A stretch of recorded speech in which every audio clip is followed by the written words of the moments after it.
APCC chief Sharmila అప్పుడే action plan చేశారు. బాధ్యతలు చేపట్టగానే టీడీపీ వైసీపీ సర్కార్పై పదునైన విమర్శలు చేసిన షర్మిల ఇప్పుడు జిల్లాల పర్యటనకు సిద్ధమయ్యారు. నేటి నుంచి క్షేత్రస్థాయి పర్యటనకు శ్రీకారం చుట్టనున్నారు Sharmila. YS family sentiment Ichchapuram to Idupulapaya route నే షర్మిల ఎంచుకున్నారు.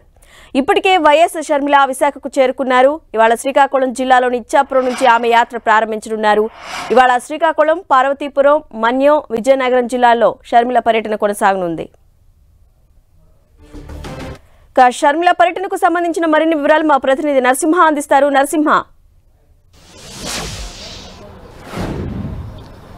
ఏపీ కాంగ్రెస్ చీఫ్ గా బాధ్యతలు చేపట్టిన షర్మిల ప్రధానంగా జిల్లాలపై ఫోకస్ చేశారు. నేటి నుంచి దాదాపు 9 రోజుల పాటు రోజుకి 3 జిల్లాల చొప్పున ఆమె పర్యటించనున్నారు. మరి కాసేపట్లో ఆమె ఇచ్చాపురం వెళ్తారు. ఏదైతే గతంలో వైఎస్ రాజశేఖర రెడ్డి పాదయాత్ర ముగింపు సందర్భంగా అక్కడ ఒక స్మారక స్తూపం ఏర్పాటు చేయడం జరిగింది. అక్కడ ఆ స్తూపం వద్ద వైఎస్ కు నివాళులర్పించిన అనంతరం కూడా ఆమె జిల్లాల పర్యటన ప్రారంభిస్తారు. ప్రధానంగా శ్రీకాకుళం జిల్లా ఇచ్చాపురం సంబంధించి అక్కడ నేతలతో సమావేశం నిర్వహిస్తారు. ప్రధానంగా జిల్లాలో నెలకొన్నటువంటి పరిస్థితులు ఏంటి, బూత్ మండల స్థాయి కాంగ్రెస్ పరిస్థితి ఏ విధంగా ఉంది, ఓట్ బ్యాంక్ ఎంత ఉంది అనే దాని మీద కూడా మొత్తం అక్కడ సమస్యలు ఏ విధంగా ఉన్నాయి, కాంగ్రెస్ పార్టీ ఏం చేయబోతుంది, రాబోయే 2 నెలలు అత్యంత కీలకం కాబట్టి గైడ్లైన్స్ ఏ విధంగా ఉన్నాయి, మొత్తం పార్టీ లైన్ ఏంటి, ఇలా ప్రతిదీ కూడా కార్యకర్తలతో ఆమె నేతలతో సమావేశం నిర్వహించనున్నారు. ఒక దిశ నిర్దేశం కూడా చేయనున్నారు. మధ్యాహ్నం సంబంధించి ఆమె పార్వతీపురం, మన్యం జిల్లాలో పర్యటిస్తారు. దాని తర్వాత అక్కడ నేతలతో కూడా సమావేశం అవుతారు. సాయంత్రం విజయనగరం జిల్లాలో అక్కడ నేతలతో కూడా సమావేశం నిర్వహిస్తారు. పార్టీ ఏం చేయబోతుంది, పార్టీకి సంబంధించి ప్రస్తుతం ఈ జిల్లాలో నెలకొన్నటువంటి ప్రతి సమస్యలు ఏ విధంగా పోరాడాలి,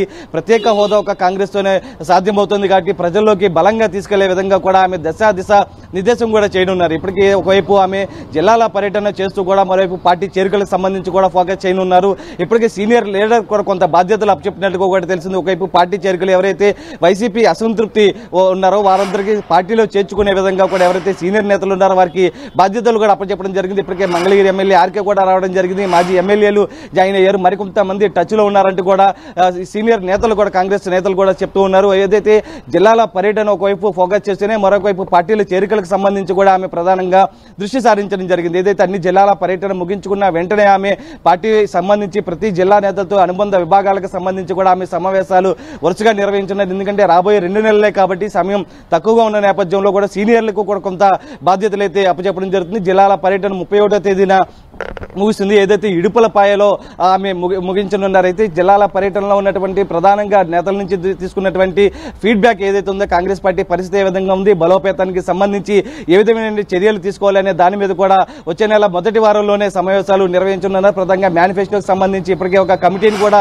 వేయబోతున్నట్లుగా కూడా తెలిసింది. ఏదైతే కర్ణాటక, తెలంగాణలో ఏ విధమైనటువంటి మేనిఫెస్టో ఉంది, ఇక్కడ అదనంగా ప్రత్యేక హోదా జోడించి ఏ విధంగా ప్రజల్లోకి వెళ్లాలి అనే దాని మీద కూడా ఒక బలమైన మొత్తం కూడా వెళ్తున్నటువంటి పరిస్థితి కనిపిస్తుంది. ఇప్పటికే దీనికి సంబంధించి ఒక రోడ్ మ్యాప్ కూడా ఇప్పటికే సిద్ధం చేయడం జరిగింది. ఎందుకంటే దాదాపు 2 నెలల సమయం మాత్రమే ఉండడంతో కూడా చేరికలకు సంబంధించి దృష్టి సారిస్తూనే జిల్లాలపై కూడా ప్రధానంగా ఫోకస్ చేయనున్నారు. ఎందుకంటే ఇప్పటికే కొంతమంది సిట్టింగ్ ఎమ్మెల్యేలు టచ్ లో ఉన్నారని చెప్తున్న నేపథ్యంలో కూడా వారిపైన కూడా ఫోకస్ చేస్తున్నారు. మరొకవైపు రేపటి నుంచి కూడా ఎవరైతే ఎమ్మెల్యే, ఎంపీకి పోటీ చేయదలుచుకున్నారో వారికి అప్లికేషన్స్ కూడా స్వీకరించేందుకు రేపటి నుంచి ప్రారంభం కానుంది. ఆంధ్రరత్న భవన్ లో ప్రధానంగా 175 అసెంబ్లీకి సంబంధించి 25 ఎంపీ సంబంధించి ఎవరైతే పోటీ చేయదలుచుకున్నారో వారి నుంచి నేరుగా ఏపీసీసీ వ్యవహారాల ఇన్ఛార్జ్ మాణిక్ ఠాగూర్ నేరుగా ఆ పరిశీలన చేయనున్నారు. వారి అప్లికేషన్స్ కూడా తీసుకోనున్నారు. ప్రధానంగా వారు ఎవరైతే పోటీ చేయాల్సిన, ఎందుకంటే నియోజకవర్గంలో ఇప్పటికే షర్మిల రాకతో ఏపీలో కొంత జోష్ అనేది వచ్చిందని ఖచ్చితంగా చెప్పొచ్చు. చాలా మంది పోటీ చేసేందుకు కూడా ఆసక్తి చూపిస్తున్నారు. అయితే ఇటీవల